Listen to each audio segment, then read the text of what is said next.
What is up, everyone, and welcome back to Across the Board, sponsored by MoneyBall Metrics. You have your normal team here today. You have myself, Alpha Dog Bets, here with my guy, JD, from Line Movers. And below us, we have our guy, Hefe, from Hefe Picks. Gentlemen, happy National Championship Monday. We have a lot to go over today. We have a ton of baseball. We have a ton of, we do have the college basketball championship this evening. JD, going to throw it over to you. How are you today, brother? Still in shock, man. Still in shock. Yeah, we're going to get into it. We're definitely going to get into it. Yeah, we're going to get into it. But yeah, let's just say that it's Monday. This Monday definitely feels like a Monday. Let's just say that. The weather helps it out too. I'm sure no matter where you are, if you're in the United States right now, it's bad weather. It feels like everywhere right now is bad weather. Hefe, we're going to throw it over to you. How are you today, brother? It's a real freaking Monday today, man. Like, it is just an absolute Monday. You know what? Let's start off with the rant. Here's the thing. And somebody somewhere has an explanation. Quite frankly, I don't give a fuck. It is a Monday night. Why does this game off at 9 o'clock on a Monday night? Explain to me why Houston and Florida have to ruin my sleeping schedule for the evening. It doesn't make sense. I need it changed. College football does the same thing. College football is a little harder to solve. Basketball is really easy to solve. Just have a championship game on Sunday. Done. Fine. Finished. Women, 3 o'clock, men, 9 o'clock. Done. Finito. Finished. Yeah, I would agree. I would agree with you there. I do think the game needs to be a little bit later, a little earlier, but we're going to watch it. We're going to stay up. We're all going to tune in for it. And fellas, I think it's about time we go into our weekend recap, which I know is not an exciting one, but let's get into the weekend recap. Oh, I hit Wednesday recap. We're going to go with it. Weekend Wednesday looks the same to me, apparently, on a Monday morning. I'll start first, guys. Yes, I also had Duke with JD and with FA, so I think I could speak with all of us. That fucking sucked. That fucking sucked. It really did think Duke was going to win that game by a large margin. They were up till we all know what happened. But with about 10 minutes left in the game, it did feel like Duke was headed towards a very easy win. Outside of that, yesterday, I gave out every single one of my picks for free. I posted my entire MLB card. We had a very nice, profitable day. And so hopefully we'll keep that baseball momentum rolling into today's slate. We continue to get winners for you guys. Hefe, how was your weekend, brother? Weekend was great, man. It was a good weekend. I had a little family weekend. Went to visit my little brother. Love it. He's a freshman in college. How's he doing?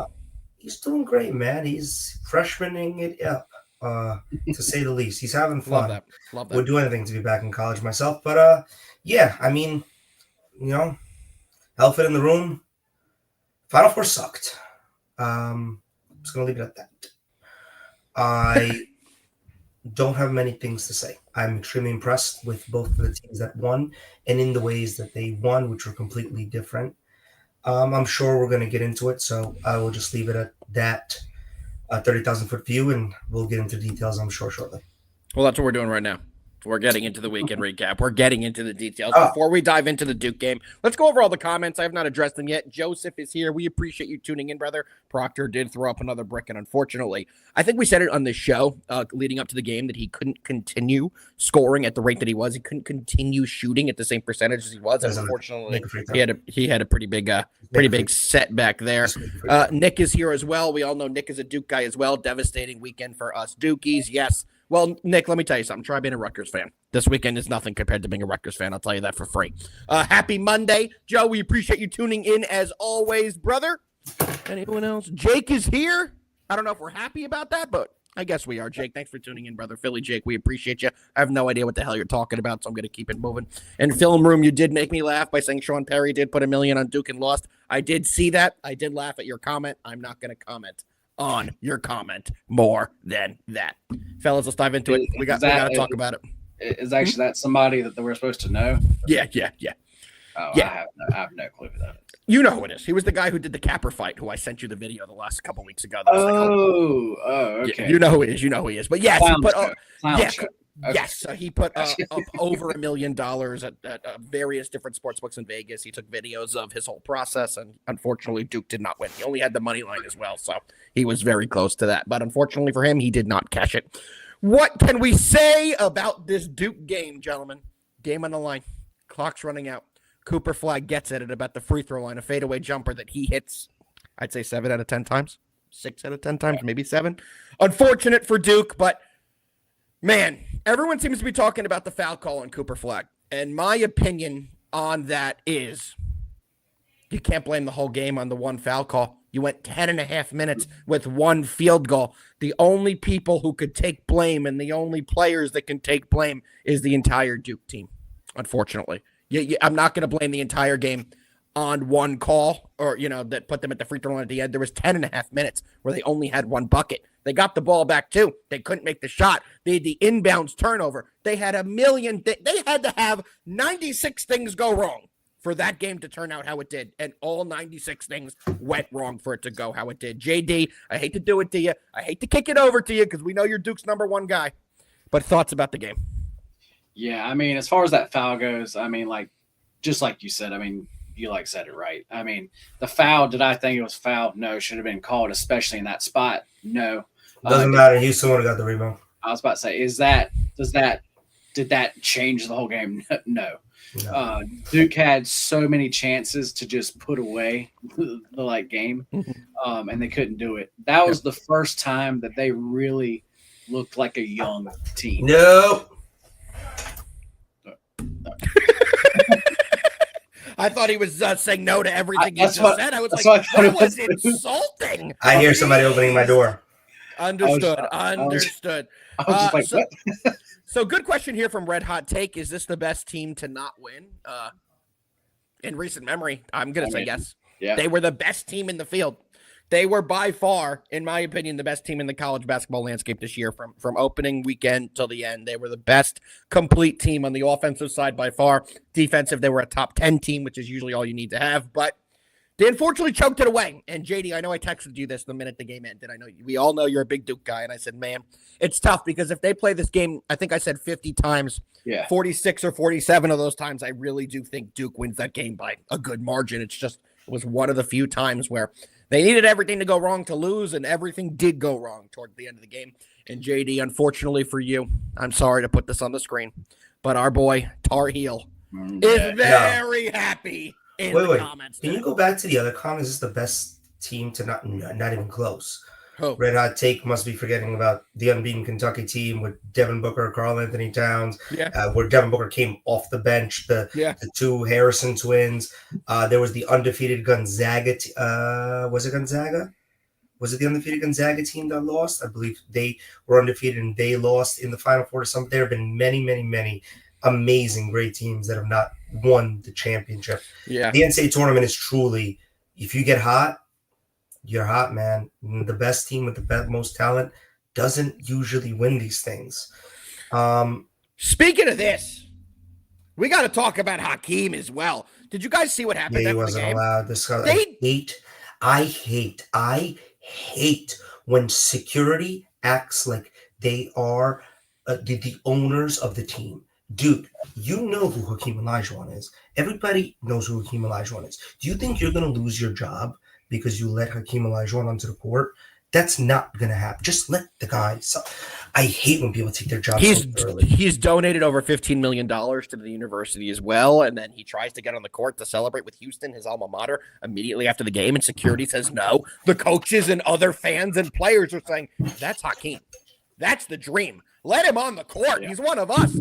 They still said no and didn't let him on the court. So I did want to bring that up. That's absolutely crazy. I hate when people take their jobs so seriously. I hate it. I agree. And one team we did not bring up, the 1972 Rutgers Scarlet Knights, led by Phil Sellers, who lost in the Final Four. They might be the greatest team to never win the championship. Duke, the second year of their back-to-back when they were pretty much unbeatable when Maryland took them down with Jay Will, Shane Battier, Carlos Boozer, Mike Duncan. Yeah, unbelievable. et cetera, et cetera. Wow, I just rattled off a lot. Yes.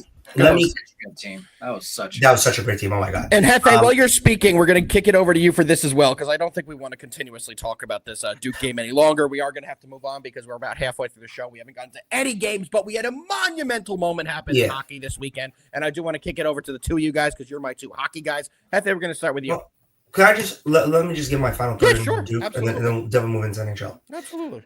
I thought the most disgusting play was their inability to inbound the ball after that made three to get to 3 points. Yep. John Shire has to have his team coached better for those inbound plays. Now, if you remember, in college, I had this really weird rule. I didn't even know about it. So the first time you inbound the ball, you can move across the sideline. When you inbound it and it gets deflected out, you now have to only stay in that one spot where it gets deflected out. You can't move anymore. Once the inbounder couldn't move, it's like Duke forgot that now the players on the court have to move too. They were just standing still. Cooper Cup was trying to back somebody down. Bro, run the court. Even if you throw the ball up and it's tipped, at least Houston doesn't have the ball in their half. You have to use the clock to aid you in that possession. I thought they did terrible. Next, Tyrese Proctor. Make a free throw, and this is not even a conversation. Third, guard the three-point line. Guard the 3-point and rebound. When they got the ball, when Houston actually got the turnover, they missed the 3, if you remember. They got the rebound and dunked it back in. Dude, rebound, guard the 3, rebound, guard the 3. Yep. Self-inflicted wounds that they will never forget. They deserved to lose that game. I am sad that they did. And another thing, horrendous play call with 17 seconds left, down 9. You got Cooper Flag just backing down the biggest dude on Houston. Houston's the best defensive team in the nation. He got the look. No, I thought it was a terrible look. I thought it was a good look. Drive, put your head down, drive, and get a foul. You're down 1. Give yourself more opportunities to back up and do a fadeaway like you're Jordan over one of their. I think the player that was guarding him, Blake, on his name, he's like a 6th-year senior. He has been there the entire. He's a big boy. He went pound for pound with Cooper Flag. That's what I got to say. I also think we have to comment on Florida Auburn because we haven't said a word. Walter Clayton Jr. is an absolute star. Don't do that yet because we're breaking down Florida today. We're going to go over all that. I just want to say he was on nobody's big board. Nobody. That man's a first-round pick. He's from Iona. That man's a first-round pick. He's a first-round pick. I have a very big comparison I'm going to use for him when we talk about that game. I'm not going to go into it now, but I agree. I want to tell you that the NHL is so good at getting these moments right. The way that they got everybody to buy in, the way that they got Wayne Gretzky to follow this guy for the last few weeks, the way that they literally stopped the entire game in the middle of the second period, brought out a carpet, brought out Gretzky, brought out Ovechkin's family, had a whole ceremony at the Islanders arena, by the way, and nobody said a bad word. No, there was not a negative comment. Why would you stop the game? This is BS. This is a regular season game. It means something. Everybody just enjoyed the moment. And NHL gets it right over and over in these moments. NFL gets it right over and over in these moments. And even baseball does a good job. The NBA is horrible at getting this exact situation correct. I think it was last year? They get everything wrong. Was it last year that LeBron broke the scoring record? Yeah, I believe it was last year. But they have a 2-second little congrats to LeBron. And that was in LA, I think he broke. He broke it at home. Yep. Bro, some things are bigger than the game. You have to show respect to the people that came before you and that you're grading the game. I mean, NHL did so good. I'm so good at this whole thing around Ovechkin for the last few weeks, even all year. They should really be proud of themselves, and hats off to the Islanders, man. That's not easy to have your home. It's a home game for you. This game matters for you, and you basically you know what, F it. This is bigger than us. Hats off. JD, what are your thoughts? You're a big NHL guy yourself. Man, FA really actually said that so actually well. That was perfect. I don't really have much to add there, man. Sorry. Yeah. I felt so passionately about how well, and I was in DC this weekend. That's where I was, and everywhere you go in DC, it's pictures of Ovechkin, and at that point, you only had 894. I was there on Saturday before the game. The game was yesterday. 890. Everywhere. Ovechkin's everywhere out in that city, and that's how it should be. embrace it. I don't know what it is about the NBA. It's like the old guard doesn't want to accept the new guard, and the older guard never accepted the what is now the guard. Like it's like there's no appreciation for the people that came before in the NBA. It's so weird, and they do a bad job from like just the leadership of like the organization. Like I'm talking like the NBA, the corporation, down to like make that happen. I don't know what it is. No, I'm with you. I 100% agree with all that. And then to cap that off, actually on Saturday, I actually sent out a tweet that said NBA is trash, and actually that's all it said. So yeah, definitely agree with every single point there. Yep. All right, boys, I agree. So that's going to wrap it up for kind of our Final Four breakdown. We're going to talk more about Florida because they're playing tonight, so we're going to be breaking down that game. But we're still covering some baseball today. You fellas ready to dive into a little NBA, get the picks out for the people? MLB, but yes.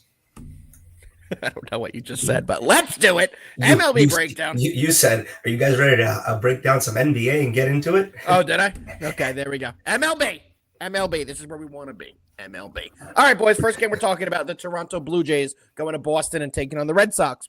Interesting dynamic between these two teams today. We all know what just happened with the Toronto Blue Jays. They locked up their star first baseman, Vladimir Guerrero Jr., for a $500 million 14-year deal. He will be staying with them.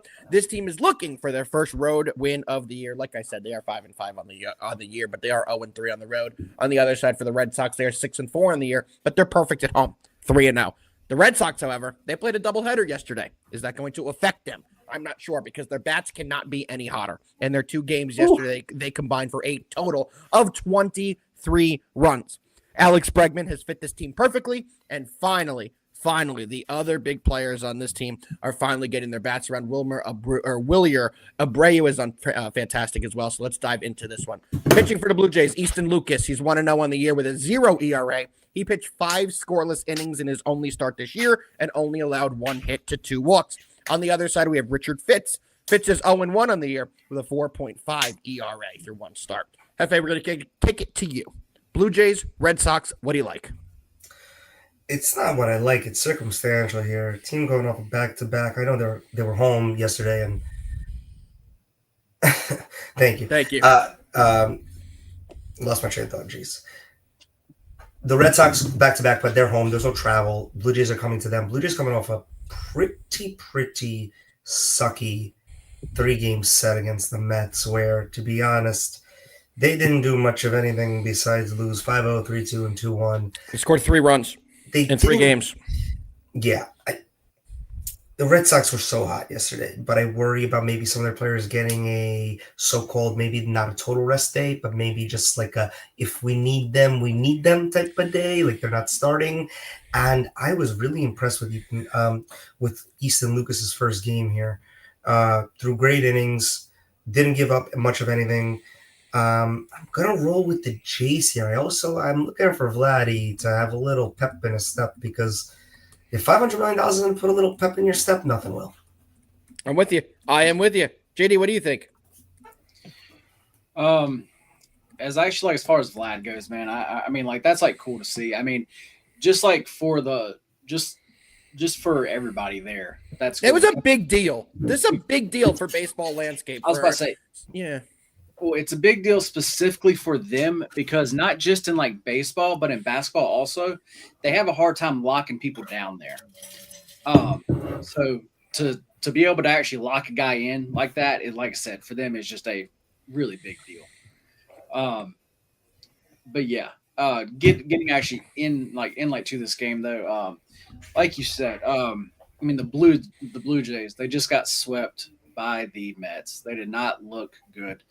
Red Sox, on the other hand, they just swept National Cards. They looked absolutely great. Like I said, those bats are hot. It was cool actually, like last night's game. That's the first time I think, as far as actually on on ESPN, that's the first time that they've actually been on this year, and people got to see just how good this Red Sox team is. I know it was a little bit crazy. That was just a super high scoring game, but anyway, people got to see though how actually good that this team really is. With saying all that, as far as the pitchers go here, as far as Easton Lucas, he actually pitched great. Like you said, he actually pitched 5 innings. He only actually gave up 1 hit. Yep. He gave up zero earned. He only walked 2, struck out 3. And actually, then for the Red Sox, Fitz, he actually pitched 6 innings, gave up 6 hits, gave up 3 earned runs. He actually did not walk anyone though, and actually then struck out 4. Normally for me here, this would be a easy like ride the hot team and fade the cold team. The model is actually showing slight value on the Blue Jays here. I was kind of surprised to actually see that. But then mix that in with, like I said, Red Sox yesterday played a lot of baseball. And coming right back to like night, it's just, for me, it's a spot that I'm going to have to pass on. I respect that. Well, good news, JD. I have very good news. I am not passing on this game, and I am all over the Red Sox in this spot, guys. Okay. Do we think Vladito goes tonight? We think Vladdy's going to play? I think there's a lot going on emotionally, with everything going on for Vladdy right now, that he may need a day to just kind of chill. It's a travel day for Toronto as well. As we just said, they got swept by the Mets. So they did have to leave New York, go to Boston. Not a terrible trip, but still a trip nonetheless. Like I said when I introed this game, the Blue Jays have had 3 runs in their last 3 games. That's pretty bad. They had some success in their previous series against the Nationals, but most teams have had success against the Nationals, so I'm not taking too much out of that. The Red Sox are coming in winners of 5 games in a row as well. They're red hot right now, and their bats continue to mash. Let's go over their last 4 games. 18 runs, 5 runs, 13 runs, 8 runs. They're just hitting and hitting and hitting, and they're going up against the guy in Easton Lucas, who's making his 2nd career start. Yes, he had a very good start in his 1st career start. Different beast going up against the Nationals lineup compared to going up against the Red Sox lineup, especially with how hot the Red Sox are right now. He's a lefty. He's going to have to go up against Bregman right now, who can't seem to get out. And I think Bregman's going to have a big day as well. So if you're looking for a home run prop, I definitely like Bregman to hit a homer tonight. There's definitely some value there. But for a straight play on this game, I am definitely going to be taking the Red Sox on the money line at -135. They're just red hot, like I said, winners of 5 in a row. And we'll see that continue in tonight's game. Let's go Red Sox. What's going up? Comment here from Red Hot Take. What's going on with Vladison? I think you mean Vladdy Guerrero. He just signed a 14-year, $500 million deal late last night. So he just got his big extension. Nothing negatives going on with him, only positive things. But that's a lot to go through right now. And that deal happened about 12 hours ago. It got finalized. So I just think there's a lot going on in the Vladdy world today, a lot going on in the Blue Jays world today. And it's a perfect spot that the Red Sox will take advantage of a team that has a lot of outside noise going on right now. All right, boys, anything else to add on this game before we move to the second one we're breaking down? No, sir. All right, boys, second game we're breaking down today is going to be the Minnesota Twins taking on the Kansas City Royals. Twins are coming in 3-6 on the year. They have Simone Woods Richardson on the bump. He's 0-0 on the year with a 4.5 ERA. The 4-5 Royals, who are 3-3 at home, have Michael Lorenzen on the bump tonight. He's 0-1 with a 5.06 ERA. So the Royals are coming in off a winning series against the Baltimore Orioles. They won 2 out of the 3 games there. The Twins blew a game yesterday pretty badly. They really had that one in the bag against the Astros, but I'm very thankful they lost that one because I was on the Astros. They lost 9-7 in 10 innings, and the Astros ended up winning the series 2-1 in games. All that being said, we have a pretty even line for this one tonight. Hefe, we're going to kick it over to you. What do you got? Twins, Royals, what do you got? To be honest, I don't trust either of these teams right now. I think the Twins are in for a major regression year, even though, to be honest, last few years, it's not like they've been impressive. They've just been a team that has kind of fell into a wild card spot and has lost in the wild card or not made it at all.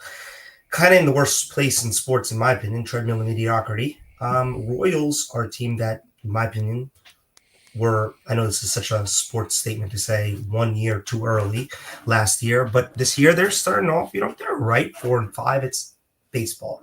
You don't really know a team until you're 30, 40, 50 games into a season. Royals at home, I have to give them the edge in terms of the bats. I have to give them the edge in terms of the bullpen. And that's what I'm kind of rolling with here. I'm going to take the Royals here, slight home favorite. Don't love either pitcher, to be very honest with you. But I think I'm going to roll with the Royals right now. I'm just down on the Twins. There we go. JD, what do you got? this is an interesting one for me here.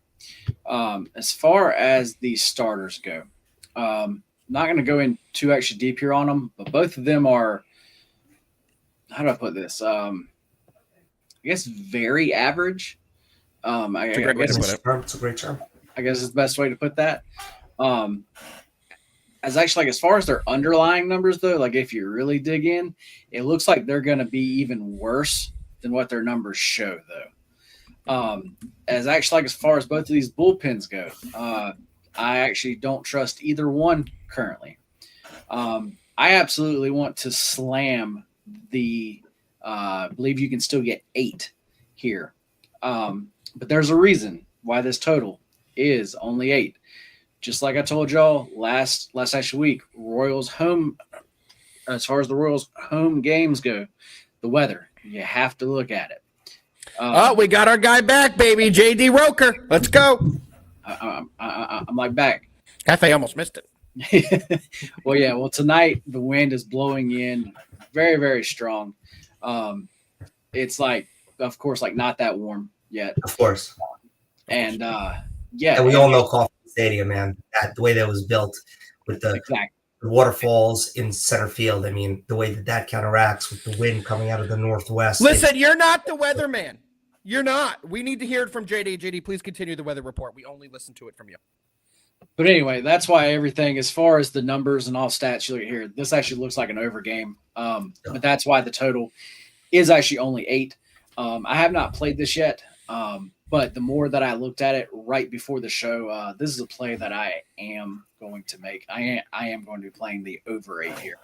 There we go. Well, let's see the Royals get a bulk share of that run, of those runs, because I'm all over the Royals in this spot. I do believe the Royals are a significantly better team, and they're starting to get it rolling as of late. Like I said, they did win 2 out of 3 against Baltimore, who was a pretty decent opponent. I do anticipate the Royals to start building on it. And if you look back at last year, the Royals were one of the best teams in baseball at home. I think they'll start building up that home record and take care of some of the teams they should beat, like the Minnesota Twins. This is a perfect spot to me for the Royals to keep it rolling and get it going. And I do think we will see that. Give me the Royals on the money line at a -112. I do have a question here from Aiden. Will Bobby Witt get moved anytime soon? He will not. He just signed an 11-year deal, $288.7 million last February. So he will be a Royal for the foreseeable future. Royals saved themselves about $300 million for that one. What a deal. I mean, what a deal. And by the way, you're seeing that more and more. Padres probably saved themselves about $300 million with Jackson Merrill. That's becoming more and more. Like when you get a young player that comes out and you kind of see he has a great year, you get ahead of it, because I'll tell you one thing, Bobby Witt was so heading towards a $500 million contract. If you had to think right now and pick, player. If you had to pick any guy who's young, upcoming in the game right now, he would be the guy who I would say would have been the next one to get the Juan Soto type contract. I mean, we were talking about this earlier today, Hefe, that, you know, it really was a test to see what would happen with Vladdy, because is he going to get the Juan Soto money, or is this an outlier where only Juan Soto really gets these type of contracts? And I think Bobby Witt was the next guy in line that had a realistic chance to get one of those $800+ million contracts. Yes. That's not going to happen now. I mean, maybe he has an opt-out somewhere built in. I'm not sure the full details of his deal. I would put Gunnar Henderson in that. That was what I was going to say is my next one as well. I want to put Kyle Tucker, but I think he'll be closer to what Vladdy just got than I get what you're saying. Like, we're not talking about 500. We're talking about like that next step. The next, like a 25, 26-year-old signing that $14-15 million deal. At this point, I don't think Gunnar Henderson signed. So no, he's not long term. It won't be from the Orioles, I'll tell you that. So we'll see what happens with Gunnar Henderson. I'll tell you one thing. Pirates are obviously going to trade Skeens at some point because they don't spend money. Yeah, but I mean, I don't think a pitcher gets that kind of money. I don't think a pitcher's ever going to get that kind of money. Depends how young he is, man. You can't, but when you play one every 5 days, I just don't see him getting this is an argument. This is an argument as old as time. I agree. Yeah. I agree. But yeah, as far as Skeens, though, we're going to see something different there. You think so? You think he's going to have a unique type of contract? Yeah. He is. He actually, I mean, he like really is like that, like good.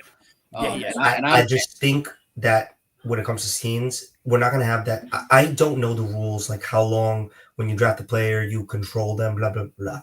But I'm pretty sure in the MLB, it's something ridiculous, like 7 years or something that he's on this team-friendly deal.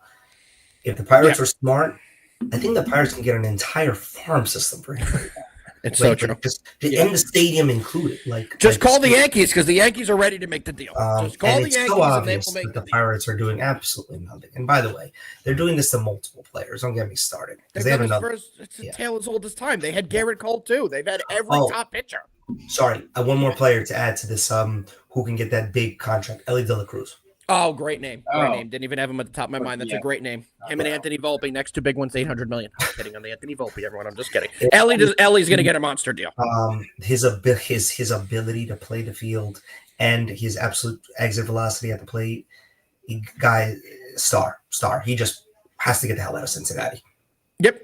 We'll see. I mean, maybe they're building something over there. Who knows? But history has shown that they are not. So more to come on that. All right, fellas, let's move to the next game on the day. It's our last MLB breakdown of the day. And we're going to the Baltimore Orioles taking on the Arizona D-backs. The game is in Arizona. It's a late game. First pitch is at 9:40 p.m. Eastern time.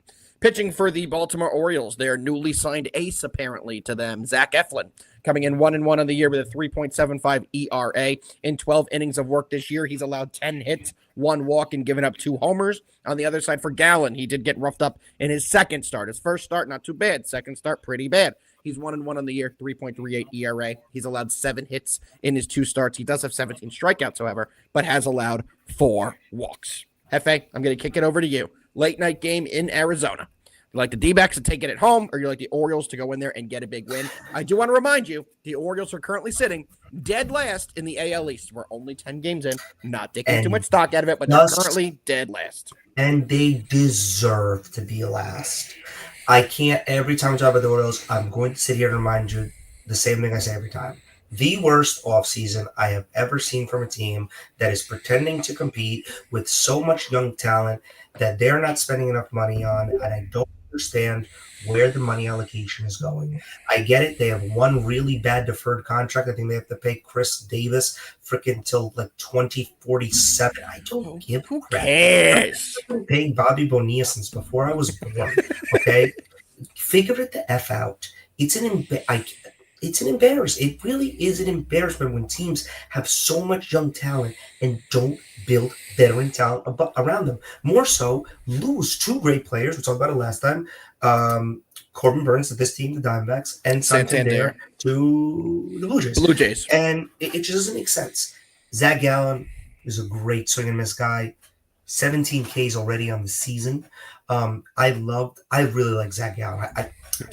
See, example of a team building right, the Diamondbacks. I know they made the World Series a couple years back, but getting Burns and Gallen, that 1-2 punch, they do have a solid lineup. Suarez, Marte, obviously Corbin. Don't bring up Burns after yesterday, by the way. What an absolute bum. Oh, dude. I can't believe it. I mean, Diamondbacks have lost back-to-back games against the Nationals. Unexplainable. You have Burns. Terrible game, and yet they still had an opportunity to tie that game in the 9th. I think Carroll on 3rd with 2 outs. I can't remember. You had a double with 1 out. Whatever. I was watching that game. You're right. But they had an opportunity to be in that game. It's the bats. I mean, I'm not going to come down on. Yeah.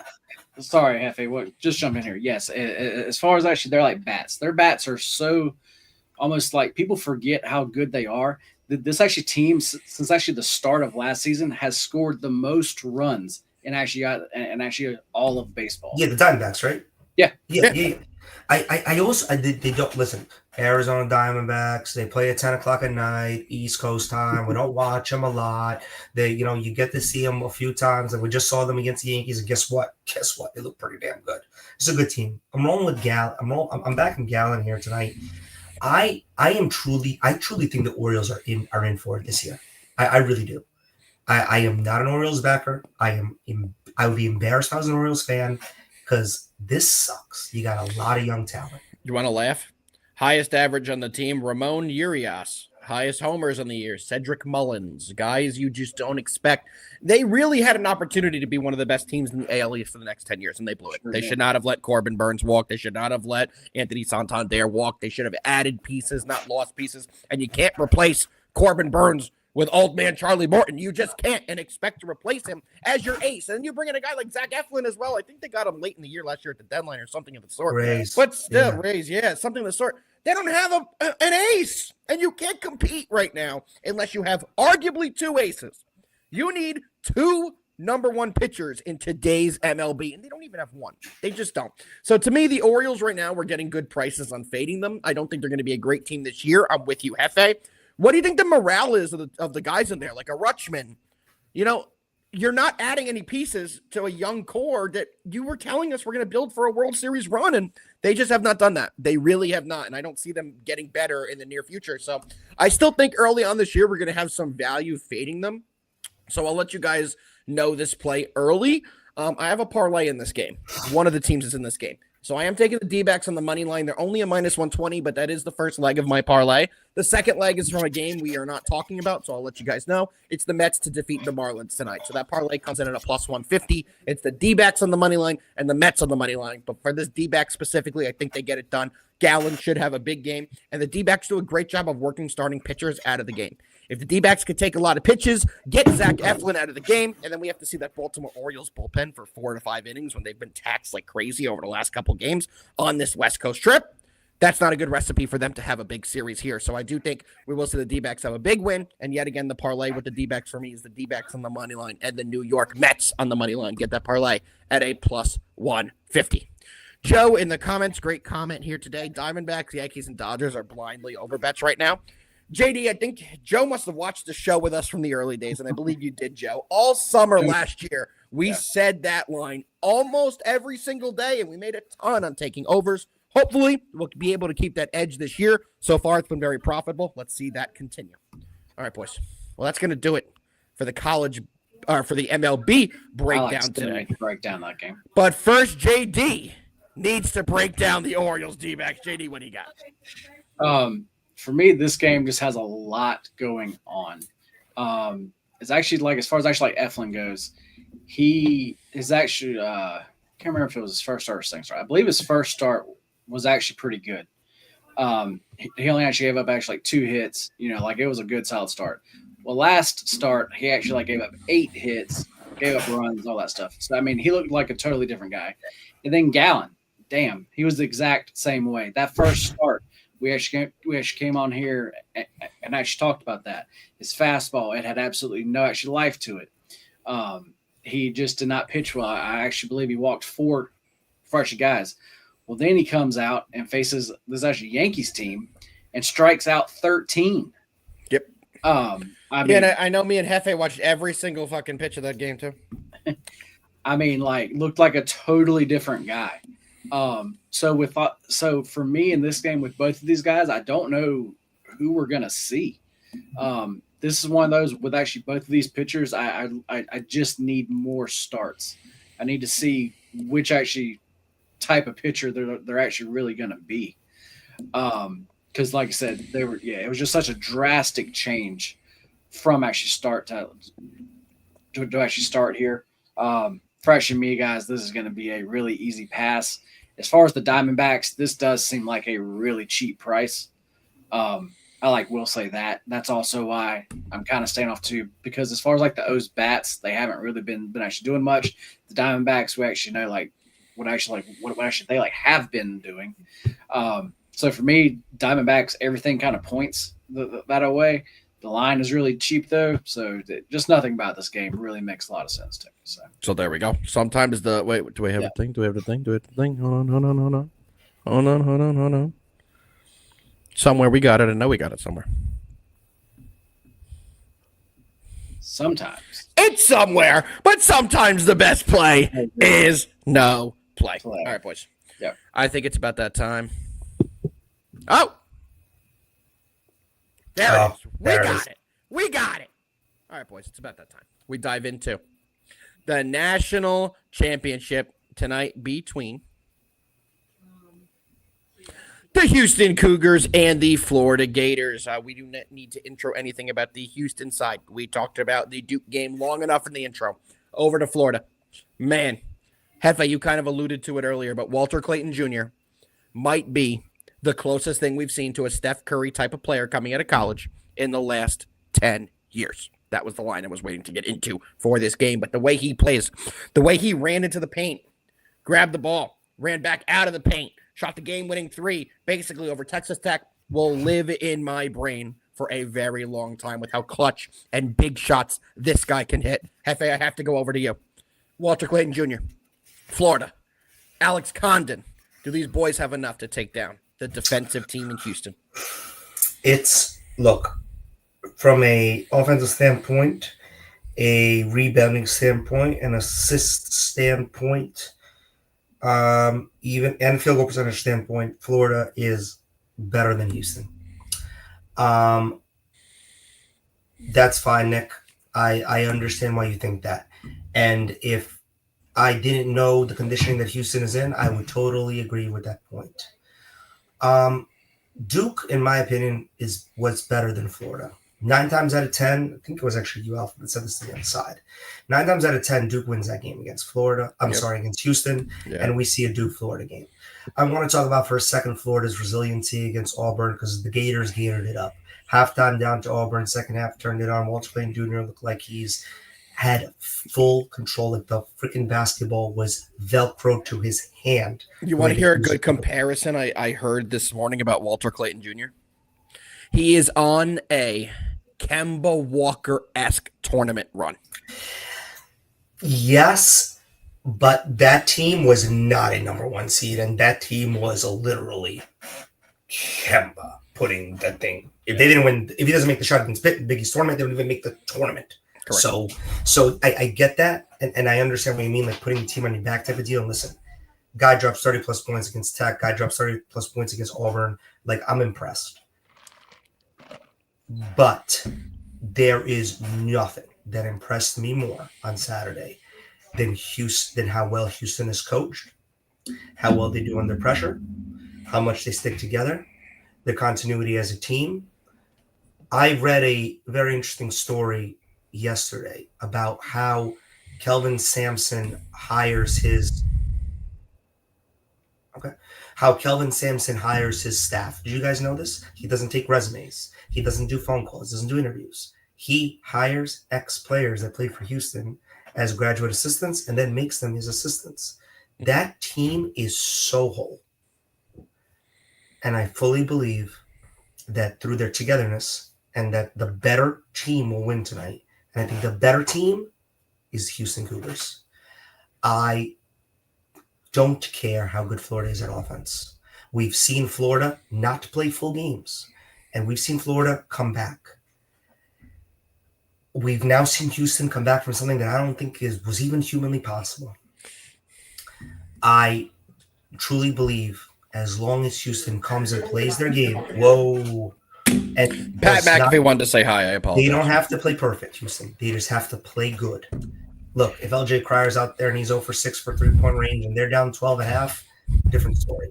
If this game was on 5 points either way at halftime, it's anybody's game, and defense wins championships. I'm taking the Cougars. JD?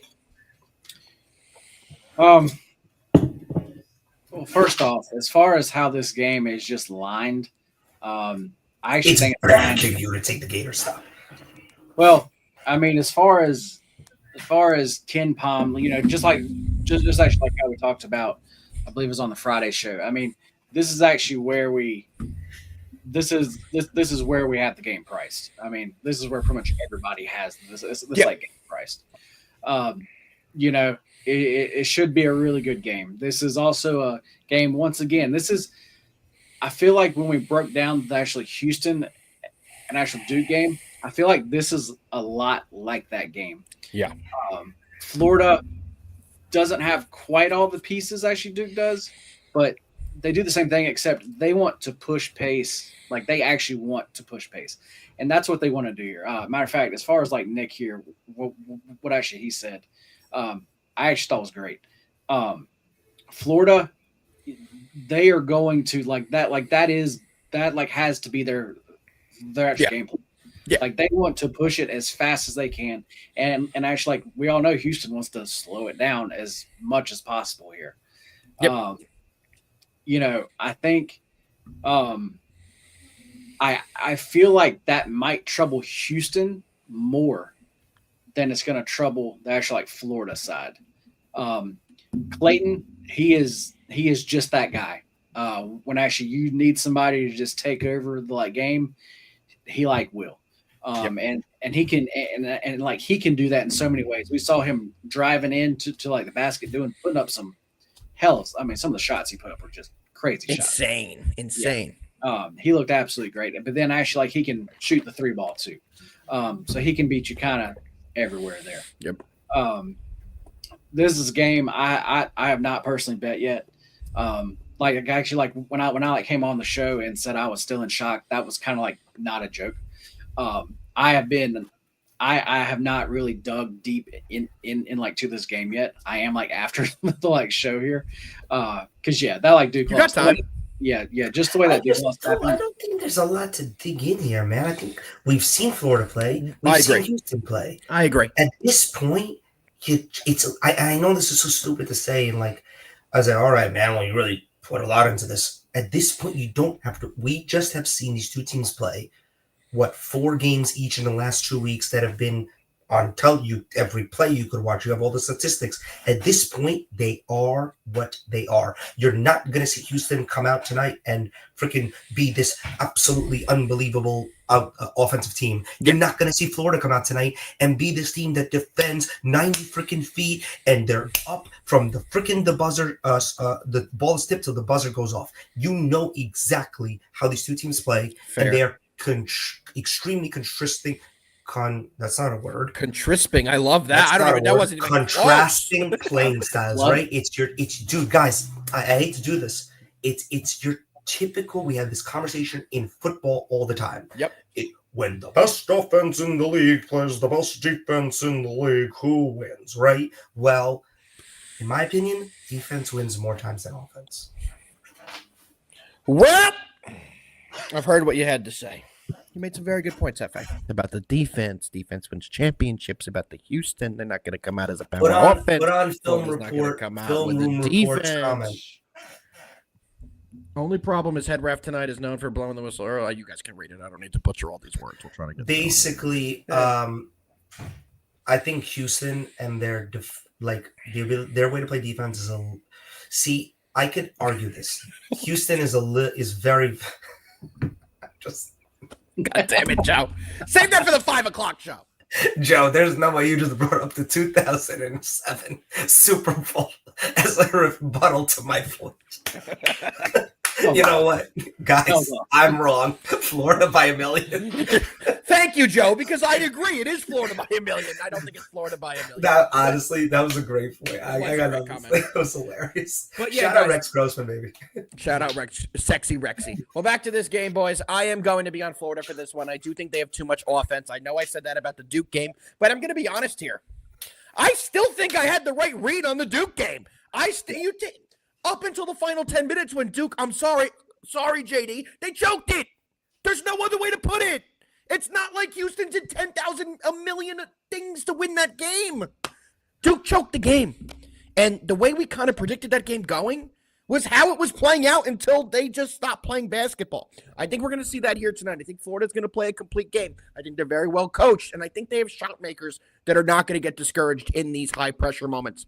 Guys like Walter Clayton are going to get their looks. He is going to be able to score.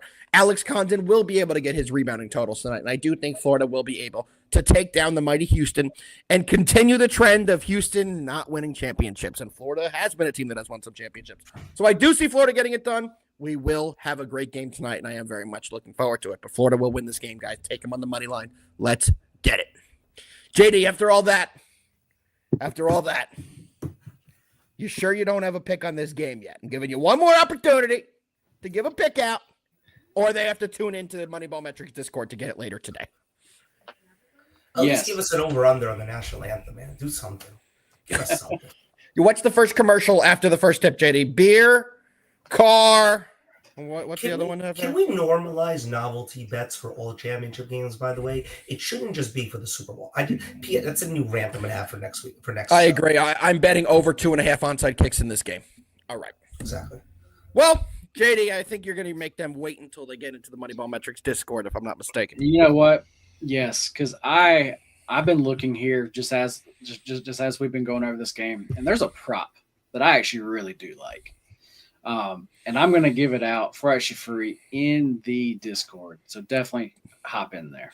JD is going to be posting a link today so you guys all know how to get into that Discord. It'll be very easy. He'll make it very simple for you. If you have any questions about how to get into the Discord, shoot me a DM. Shoot JD a DM. Shoot Hefe a DM. We'll find a way to get you guys in that Discord. All right, boys. Well, we have an announcement to make here. We're going to some exciting news. That MoneyBall Metrics is now partnered with Odd Shop EV Portfolio. My guy JD is going to go into a little bit of detail about what that means. Yeah, guys, I am about to share my screen here and kind of go over this. I'm going to try to make this as short as I possibly can. Like, there is so much to this. I could probably take a full hour. Like, I could probably literally take a full hour trying to go over this. So I'm going to just do the quickest overview that I possibly can here, guys. Before you start, JD, if anybody wants more information on that, you can message me and JD. We went to a 5-hour course last week to learn this tool. There is that much information that you can pull from this that we literally went to a 5-hour course to learn it. So if you guys need any help finding anything, we're your guys. Go ahead, JD. I apologize. All right. I'm going to pull up my screen here. First thing to do. Well, first off, this is basically you have your actual like bankroll, and like basically for this here, you just want an actual like separate one. Like just say you want to take like start off small and say just take actually like $1,000. Just put that in actually like whatever account you want to, like FanDuel, DraftKings, whatever actually you want to do, and think of this as a totally separate thing. Like this is a bankroll, specifically for actually this here. First off, as far as actually this actual page here, it's just going to show you what the top bets are currently. Let me just update it to make sure this is actually right. Like as far as the top rated bet currently, like right at this very second, is actually Alex Condon taking his assist line under. But there's a lot here. As far as this actually rating here that you see, this one is actually 12. The actual higher that one is, then that means it's like the actual like better actually play. As far as the EV percentage on this one is 7.6. So that's a very solid play. And then it tells you actually which actually book over here that actually has that line. But anyway, that's just there is just your best like home like screen here. But then you can go to the lab here. And this is where you can start to set it up to be yours, to be whatever you want to like do. So as far as state here, of course, you can pick which actually state you're in because as far as books, there's different books in each state. We all know that, but this is where I am. So we're going to do that. Let's do this one for the NBA. We want just the NBA here. We actually don't want all like books. Let's just do DraftKings and FanDuel because that's what most people have. Yep. As far as bet types, we're going to do them all here because this is going to be a lot of prop bets, guys. That's what most of this is. And then you can pick, you can do either actually like a balanced, or if you want to be actually like aggressive with it, you can actually pick that, and that will help you out. And then of course you can do flat betting, or either you can do the actual like Kelly betting, which that's an entirely different thing. If you're new to it, flat betting is probably what I would stick with. Yet again, also, I'm going to reiterate this here. Sorry to cut you off, JD. If you need any help explaining what any of this is, reach out to us. It's a lot of data and raw information. Yes. If you're not familiar with a lot of these terms and a lot of specifics that they call things, you may be a little confused. Seriously, we're here to help you guys. Yeah, guys. Like this is something that we're going to go over. Like actually, like every show. I know this is a lot of shit just to throw at you here. But anyway, so we're just going to go to the view actually like markets here. And okay, so this is for the previous season. So off of just the NBA bets, like I was showing here. If you just did it through the DraftKings and then actually FanDuel, this is actually what you would have done actually last like season. You would have had an ROI of 6.52. And that's with doing no actual research. You're not doing anything. Like you're just clicking these actual bets here. And you actually would have had an average of actually 41 bets per actually day.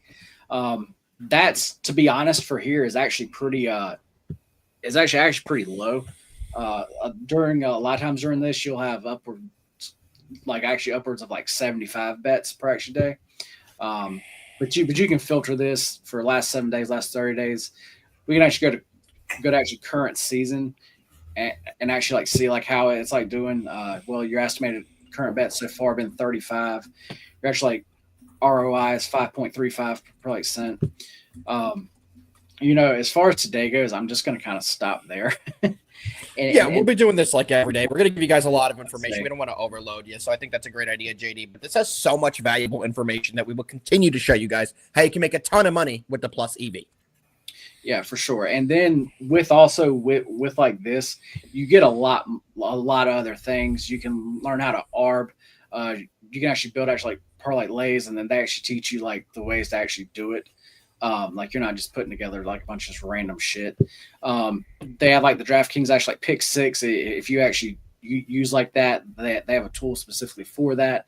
They have an actual live odds screen that you can use, which is always good to have. Basically, guys, there's just so much. There's so much, but basically, what it comes down to is it's actually super easy.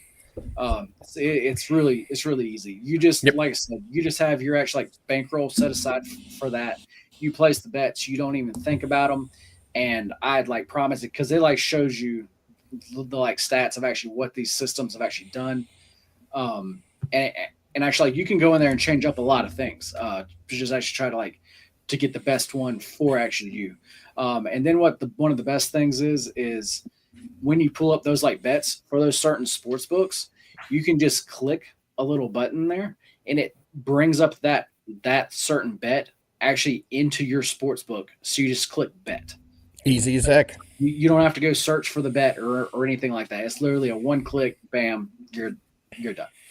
And we'll continue to give you guys this information. We'll show you how to do those easy steps to place those bets. So stay with us. We appreciate it. We will make sure we show you guys this in a good way that's easy to understand. We promise you that. All right, boys.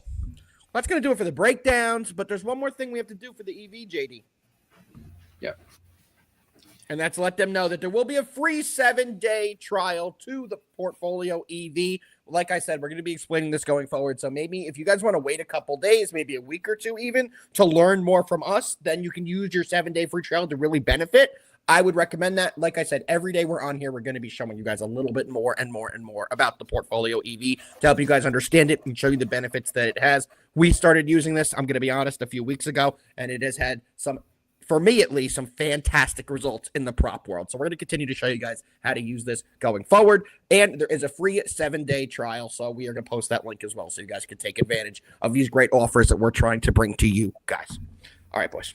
We have one thing left for doing on this show. And I think everybody in the world knows what that is. So I don't really need to intro it, do I?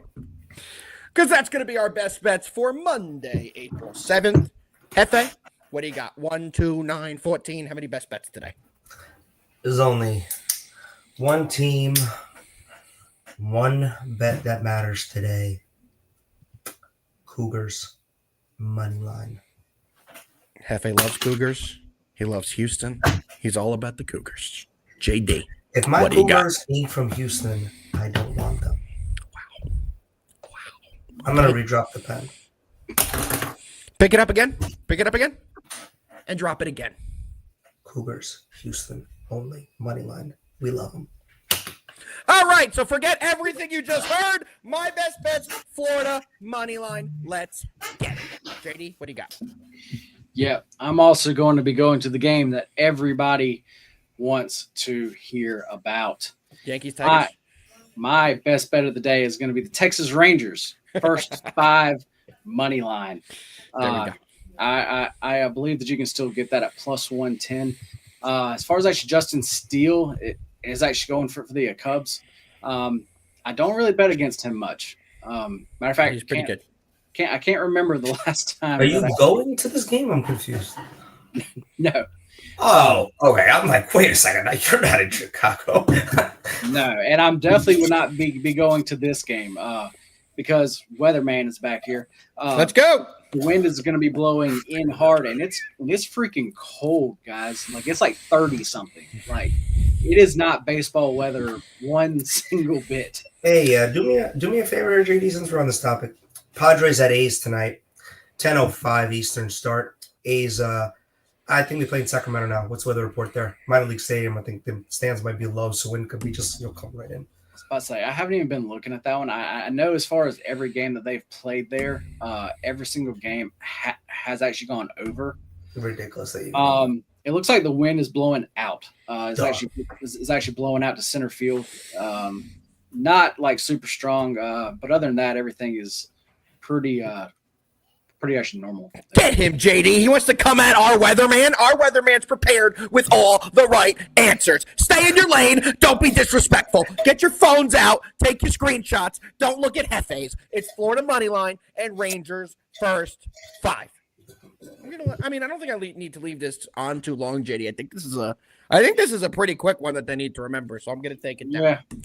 Fellas, we only have one more show that we're going to be talking about college basketball for quite some time.